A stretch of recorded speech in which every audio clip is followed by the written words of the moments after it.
이 한미 정상통화 내용 유출 논란으로 후폭풍이 여의도 증가를 계속되고 있습니다. 그런가 하면은 이제 6월의 국회 변수 중에 하나가 아닐까 싶은데 국정원이 새롭게 좀 떠오르고 있습니다. 문재인 대통령의 복심으로 알려진 양정철 민주연구원장 그리고 서훈 국정원장이 비공개로 만난 사실을 알려서 이제 파장이 일고 있는데 이에 대한 자세한 소식 민경욱 자유한국당 대변인 연결해서 이야기 나눠보도록 하겠습니다. 민 의원님 나와 계십니까? 네, 안녕하십니까. 민경욱입니다. 네, 요즘 많이 바쁘시죠? 네, 참 바쁘군요. 자, 이 소식부터 먼저 좀 짚어봐야 될 것 같습니다. 양정철 민주원장 그리고 서훈 국정원장 비공개 회동인데 일단 한국당에서는 이 회동 이 부분에 대해서 성격 자체를 어떻게 규정을 하고 계십니까? 네, 양정철 원장은 아시다시피 다가오는 총선을 총지휘할 위치에 있는 사람입니다. 네네. 그리고 대통령의 복심으로 알려져 있죠. 그리고 네. 정치에 관여를 하지 않겠다고 했었는데 귀국해서 당으로 들어와서 총지휘하는 위치에 올라와 있는 분이고요. 네네. 다음에 서훈 원장은 아시다시피 정보를 제일 많이 쥔 분 아니겠습니까? 그렇죠. 네. 예, 그런 두 분의 조합이 참 좋아 보이진 않습니다. 네. 그것도 공개적으로 만난 것도 아니고 몰래 만나려다가 지금 특정 언론사에 특종을 주게 됐는데요. 그 어떤 이야기가 오갔는지를 굳이 물어볼 필요가 없이 네네. 앞으로의 선거를 관권 선거로 몰고 가겠다. 네. 예, 그런 못된 의도가 드러난 중대한 사건이라고 규정하고 싶습니다. 총선을 앞둔 시기이기 때문에 더욱더 이제 민감한 그런 분석이 나올 수밖에 없는데 바른미래당의 오신환 원내대표도 이 같은 의혹이 있다라는 발언을 했거든요. 그래서 이게 의원님께서 보시기에는 과거 국정원의 총선 개입이 이제 떠오르는 그런 그림이 연상이 되는데 총선 개입 가능성을 있다고 보십니까? 총선 개입 가능성이 아니면 뭘 얘기할 수 있겠습니까? 그 두 사람이 만난 이유를 이제 곧 정보위원회를 이제 열어서 말을 해야 되겠지만은 네네. 서훈 국정원장은 준비를 단단히 하고 나와야 될 겁니다. 네네. 온 지 얼마 안 되는 양정철 원장을 만나서 무려 4시간 동안을 얘기를 했어요. 네네. 4시간 동안 어떤 얘기를 했는지 둘러대려고 하겠지만은 둘러대는데도 한계가 있을 것이고, 네. 어떤 수준의 정보를 교환을 했고, 또 어떤 수준의 관권 선거를 획책을 했는지 거기에 대한 야당 의원들의 그 거센 질문 공세에 올바른 대답을 해야 할 것입니다. 네네. 지난 정권의 국정원장들이 지금 어디에 있는지 서훈 원장은 잘 생각해 보기 바랍니다. 그리고 신중한 행동을 하길 바랍니다. 네. 이런 짓 안 했어도 네네. 그분들 지금 다 감옥에 가 있습니다. 네. 예, 앞으로 어떻게 이 사태를 풀어 헤쳐서 잘 가야 될지 네네. 제 입장에서도 참 안타까운 일입니다. 네. 의원님께서도 방금 지적하셨습니다마는 정보위 개최되면은 그에 상응하는 해명이 있어야 될 것이다라고 지적을 하셨는데 정보위 개최되면 한국당 참여하십니까? 이렇게 되면 국회 정상화에 참여하시는 거 되는데. 국회 정상화에 우리가 그거는 물론 네. 원내대표 나경원 원내대표가 결정을 해야 할 문제입니다만 우리가 이유 없이 원내 활동을 거부하고 있는 것이 아닙니다. 네. 지금 제일 중요한 일은 네. 연동형 비례대표제를 선거제도를 패스트트랙에 올렸다는 게 가장 큰 문제고요. 그 다음이 이제 공수처 문제고 이런 것은 국민들께서 용납할 수가 없고 특히 선거제도를 패스트트랙에 올렸다는 것은 전 세계 민주사회에서 유례를 찾아보기 힘든 폭거기 때문에 우리가 거기에 대해서 반대를 하고 있는 겁니다. 네네. 그래서 그것의 전면적인 철회와 사과를 요구하고 있고 그것이 만족이 되면 들어갈 수 있다고 황교안 대표가 말씀을 하신 건데 네. 이런 중요한 일이 있을 때 네. 이거는 우리들이 참여할 수 있다고 생각을 하고요. 참석을 해야 한다고 생각합니다. 그리고 네. 이것은 우리들의 전면적인 국회 일정으로의 복귀와는 달리 생각해야 하는 사안이라고 생각합니다. 트랙을 달리 생각을 해야 된다. 원포인트로 참여를 할 수 있지만 전면적인 국회 정상화에 동참하는 것은 아니다. 이렇게 이제 정리가 예, 물론 이 모든 것을 나경원 대표께서 결정을 하셔야 하지만 저의 생각은 그렇습니다. 네, 알겠습니다. 자, 국정원의 총선 개입의 가능성을 이제 짚어주셨는데 이게 사실 이제 문재인 정부가 박근혜 정부의 국정원의 불법 민간인 사찰, 뭐 정치 개입 문제 이런 것을 이야기하면서 수사기능 폐지했다고 공약했지 않습니까? 네네. 이런 상황을 본다 그러면은 이 의혹이 밝혀져야 되겠습니다만 청와대가 어떤 입장을 좀 내놔야 되지 않을까요? 청와대 당연히 의견을 내놔야죠. 네. 청와대가 이제 국정원을 다른 방향으로 끌고 가겠다 이렇게 얘기를 했었습니다. 그렇죠. 네. 아주 중요한 얘기들이 많았습니다만은 제가 기억하고 있는 것은 서훈 국정원장이 국회에 와서 인사청문회를 열 때 아주 큰 목소리로 이렇게 얘기를 했어요. 앞으로 국정원은 국내 정치와 완전히 단절될 것입니다. 네.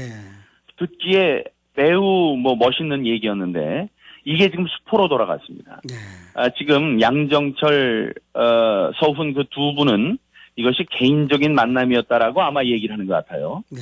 그런데 그럴 수 없습니다. 제가 청와대에서 그렇게 높은 자리는 아니었습니다만은 대변인으로 있었을 때 옛날에 많이 알고 지내던, 잘 알고 지내던 높은 지위의 검사가 있었습니다. 네네.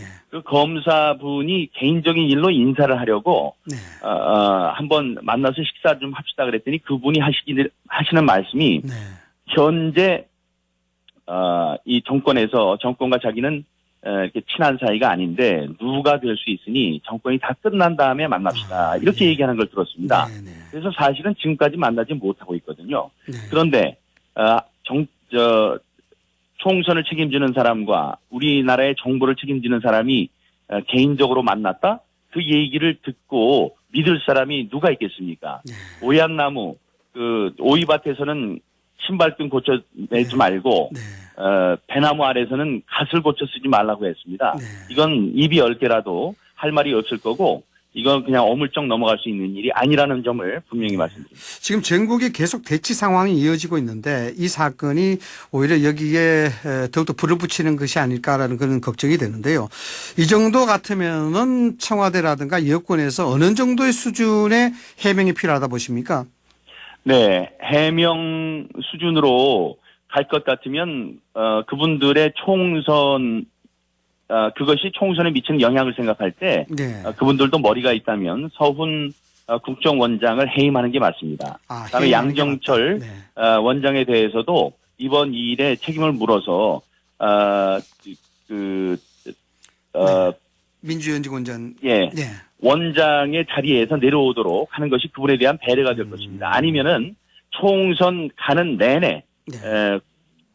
관권 선거라는 꼬리표가 붙어 갈 것이기 때문에 네. 민주당 내에서도 큰 부담이 될 것으로 생각을 합니다. 민주당 입장에서도 이것을 계속 끌고 나갈 경우에 총선에 부담이 될 수 있으니까 국정원장과 네. 양정철 민주위원장의 사퇴 이 부분이 가장 해결할 수 있는 지름길이다 이렇게 이제 보시는 거죠.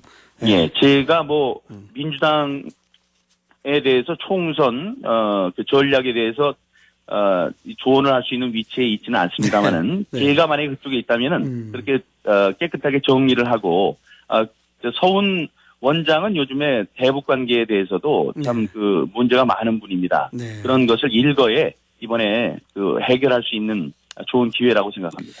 네, 의원님 보시기에요. 이게 국정원장의 일정도 굉장한 보안이고 양정철 민주원장도 상당히 주위의 눈을 의식해야 되는 입장인데 이게 어떻게 일정이 이렇게 노출됐을까요? 정말 좋은 점을 지적하셨습니다.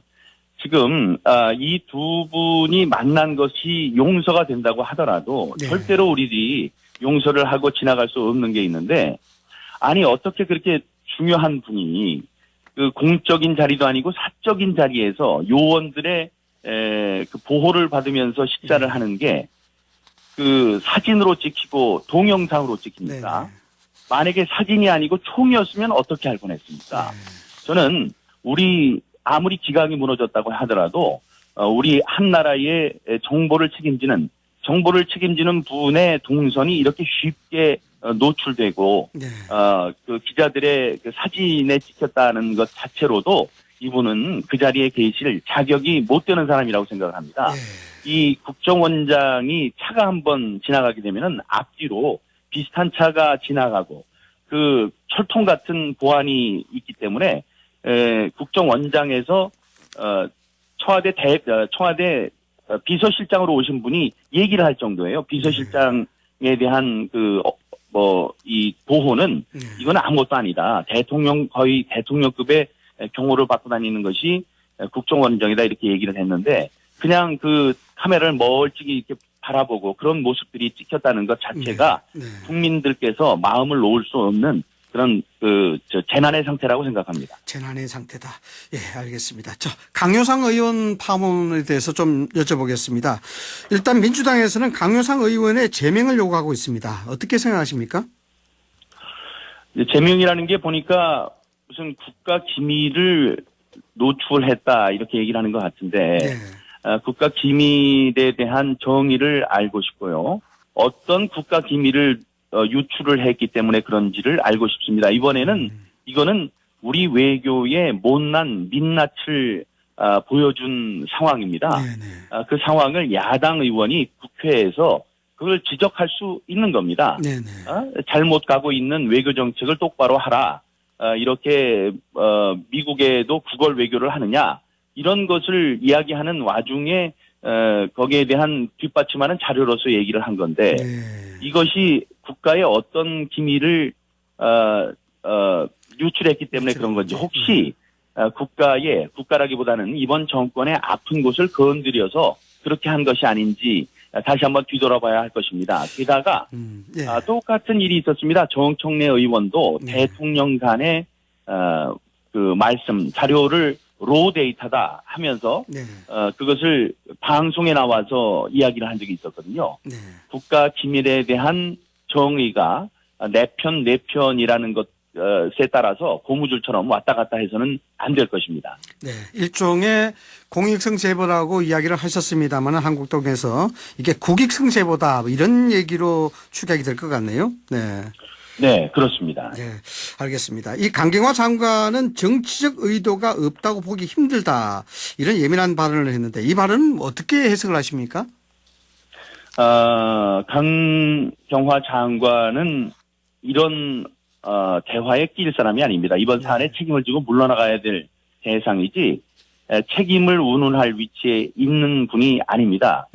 한미관계 오늘을 국민 앞에 드러내고 경각심 불러일으켜서 대미 외교 또 북핵 외교의 올바른 방향 전환을 해줄 것을 강효상 의원은 정권에 전달한 것입니다. 그것이 이번 사안의 핵심입니다. 그동안에 국민의 눈과 귀를 가리고 또 알리고 싶은 정보만 알려왔던 문재인 정부는 이번 굴욕 외교로 인해서 국익 훼손이 아니라 체면이 훼손된 그 사실이 뼈아픈 거겠죠. 그러니까 모두가 달려들어서 저는 말도 안 되는 주장을 하고 있는 것이라고 생각을 합니다. 다시 한번 말하지만 강경화 장관은 그런 말을 할 자격이 없습니다. 자, 마지막으로 이거 안타까운 소식이긴 한데요. 이 조진래 전 의원 극단적인 선택 관련해서 말입니다. 이 부분도 지금 민주당과 한국당 간의 공세가 이어지고 있는데 민주당에서는 수사 의뢰를 홍준표 전 대표의 후임인 한경호 권한대행이 한 것이다.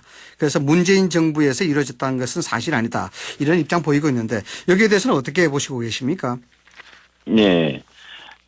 지금 한경호 아마 이제 권한대행을 얘기하시는 것 같은데, 그거는 민주당에서 얘기를 했다가 자기네들이 임명한 사람이라는 것을 알고 3시간 만에 철회를 한 상황입니다. 그렇기 때문에 그 이야기를 끄집어낸 자체가 의도가 나쁘고 그다음에 사실도 아닙니다. 홍준표 대표가 경남지사로 있을 때 부지사로 있었던 조진래 의원, 그분의 2013년에 있었던 인사 관련 특혜 의혹을 6년이 지난 다음에 지난번에 지방선거에 나왔을 때 꼬투리를 잡기 위해서 경찰이 조사를 했고요. 다음에 검찰이 또 조사를 했습니다. 그 이후에 스스로 목숨을 끊는 극단적인 선택을 했는데 저는 묻고 싶습니다. 도대체 몇 명의 목숨이 더 필요한 겁니까? 정적을 대하더라도 세상이 뒤집어질 걸 생각을 하고 도를 지나치면 안 됩니다. 그 사람이 얼마나 그 압박감을 느끼면은 스스로 목숨을 끊는 극단적인 선택을 했겠습니까? 이번 사건은 정치적인 정적에 대해서 극도의 정신적인 압박을 줘서 스스로 목숨을 끊게 한 정치적인 살인이라고 봅니다. 더 이상 이런 일이 없도록 자중해 주기를 현 정권에 제가 부탁을 합니다. 네, 알겠습니다. 자, 의원님, 네. 장외투쟁 18일간 마침표 찍었는데 득실 따진다면 어떻습니까? 득이라는 것 여러 있는데요. 국민들의 말씀을 직접 현장에서 들었다는 것, 그게 이제 중요하고, 다음에 국민들께서 이 언론기관을 통해서는 세상이 어떻게 돌아가는지를 분명히 알지 못해서 답답해하는 면이 있었습니다. 네. 거기에 대해서 우리들이 현장에 가서 직접 국민들께 말씀을 드렸다는 점, 그게 우리들이 얻은 점이고, 또 황교안 대표 정치에 입문하신 지 얼마 안 되는데 이번에 고생을 하고 20일 동안 전국을 다니면서 본인도 자존감이 높아졌고 정치인으로서의 자세가 이제 돼 있고요. 외부적으로도 이 우파의 큰 지도자로서의 위상을 정립한 것, 이것이 우리들이 얻은 가장 큰 이득 같습니다. 네, 알겠습니다. 오늘도 이렇게 인터뷰 흔쾌히 응해 주셔서 감사합니다. 지금까지 감사합니다. 자유한국당 민경욱 대변인과 이야기 나눴습니다. 오늘 말씀 감사합니다.